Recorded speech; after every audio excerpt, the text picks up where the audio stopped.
Sunday night இன்றைக்கி நம்ம Easter special lunch தான் பார்க்க போகிறோம். ஸோ ஃபர்ஸ்ட் நான் ஒரு கடாயை எடுத்துக்கிட்டேன். அதில் கொஞ்சம் சோம்பு போடுறேன். இதை ட்ரை ரோஸ்ட் பண்ணுறேன். அது கூட கொஞ்சம் காஞ்ச வத்தல் போடுறேன். ஆமாம், நம்ம கறிக்கு தான் மசாலா ப்ரிப்பேர் பண்ணுறோம். இப்போல்லாம் நானே மசாலா அரைச்சி தான் ப்ரிப்பேர் பண்ணுறேன். அது ரொம்ப டேஸ்ட்டாக இருக்குது இப்போது. அப்புறம் கரம் மசாலா, நல்ல மிளகு, கரம் மசாலான்னு அந்த பட்டை, அதுக்கப்புறம் அந்த ஸ்டார் பூ அதெல்லாம் உண்டு இல்லையா, ஏலக்காய் அதெல்லாம் போட்டு நான் முழு மஞ்சளை ஆட் பண்ணுறேன். இதெல்லாம் போட்டு நான் ட்ரை ரோஸ்ட் பண்ணி எடுத்துக்கிறேன். இது வரைக்கும் நம்ம யூடியூப் சேனலில் நம்ம மட்டன் கறி செய்கிறது எப்படிங்கிறது பார்த்ததில்ல. ஸோ இன்றைக்கி நம்ம மட்டன் கறி செய்கிறது எப்படி தான் பார்க்க போகிறோம். ஸோ இந்த மசாலாஸ் எல்லாம் நான் ட்ரை ரோஸ்ட் பண்ணிக்கிறேன். ஸோ இது ஒரு 1 வீக்காக நான் ப்ரிப்பேர் பண்ணுறேன்னு வச்சுக்கோங்களேன். நீங்களும் அந்த மாதிரி இந்த அளவில் பார்த்துக்கலாம். இப்போது முழு கொத்தமல்லி இருக்குல்ல, அதையும் போட்டு ரோஸ்ட் பண்ணுறேன்.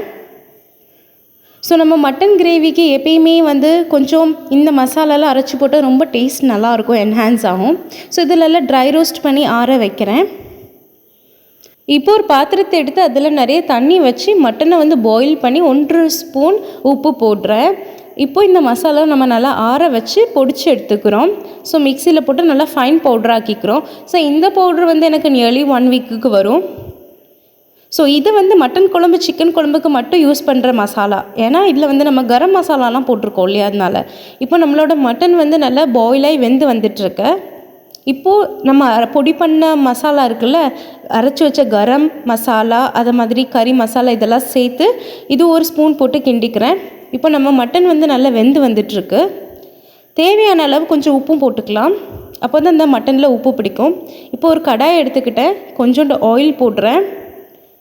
இதில் வெங்காயம், தக்காளி, தேங்காய், பச்சை மிளகா, 2 பச்சை மிளகா போட்டு ஒரு கைக்கான தேங்காய், ஒரு கைக்கான ஆட் பண்ணிக்கலாம். ஸோ ஒரு தக்காளி, ஒரு வெங்காயம், 2 பச்சை மிளகா, ஒரு கைக்கான தேங்காய் போட்டு நல்லா நம்ம ரோஸ்ட் பண்ணி எடுக்கிறோம். இந்த ஆயிலில் கொஞ்சமாக ஆயில் ஆட் பண்ணால் போதும். நான் கோகோனட் ஆயில் தான் யூஸ் பண்ணியிருக்கேன், வீட்டில் செக்குன்னு ஆட்டின எண்ணெய்.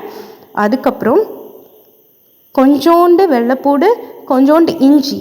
மட்டன் கறி, சிக்கன் கறிக்கெல்லாம் வெள்ளைப்பூடு, இஞ்சி கொஞ்சோண்டு போட்டோன்னா ரொம்ப நல்லாயிருக்கும் டேஸ்ட்டு.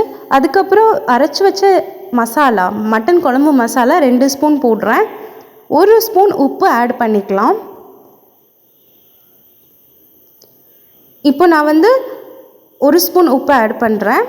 அப்புறம் லாஸ்ட் வீக்கு நம்ம ஃபிஷ் கறிக்கு அரைச்சி வச்சோம்ல, அந்த மசாலா 1 ஸ்பூன் ஆட் பண்ணுறேன். ஃபிஷ் கறிக்கு என்னெல்லாம் அரைச்சோம், நம்ம வத்தல், கொத்தமல்லி, பெப்பர் இதெல்லாம் போட்டு அரைச்சோல்லி அந்த மசாலா ஆட் பண்ணுறேன்.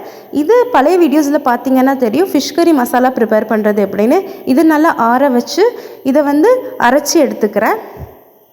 இப்போது ஒரு பெரிய சட்டி எடுத்து அதில் கொஞ்சம் தேங்காய் எண்ணெயை ஊற்றி இப்போ அரைச்சி வச்ச வெங்காயம், தக்காளி மசாலாவை போட்டு நல்லா மிக்ஸ் பண்ணிக்கிறேன். இது லைட்டாக அந்த எண்ணெயில் குக் ஆகணும். இந்த மீன் டைம் நமக்கு மட்டன் அவிஞ்சு வந்திருக்கு இல்லையா, அதை கொஞ்சம் கொஞ்சமாக இந்த மசாலாவில் ஆட் பண்ணி நல்லா ரோஸ்ட் பண்ணி எடுத்துக்கலாம். ஸோ இப்போ நல்லா அதில் போட்டு மசாலாவில் போட்டு நல்லா ரோஸ்ட் பண்ணியாச்சு. அப்புறம் அந்த நம்ம அரைச்சி வச்ச மசாலா இருக்குல்ல, அதை அதில் கொஞ்சம் தண்ணி ஆட் பண்ணி, இப்போ மிக்ஸி ஜாரில் கொஞ்சம் இருக்கும் இல்லையா லெஃப்ட் ஓவர்ஸ், அதில் கொஞ்சம் தண்ணி ஆட் பண்ணி நல்லா கலக்கிட்டு அதை கொஞ்சம் ஊற்றிக்கலாம். அப்புறம் நம்ம மட்டன் அவிச்சோம் இல்லையா, அந்த தண்ணி கொஞ்சம் ஊற்றிக்கலாம், டேஸ்ட் நல்லாயிருக்கும்.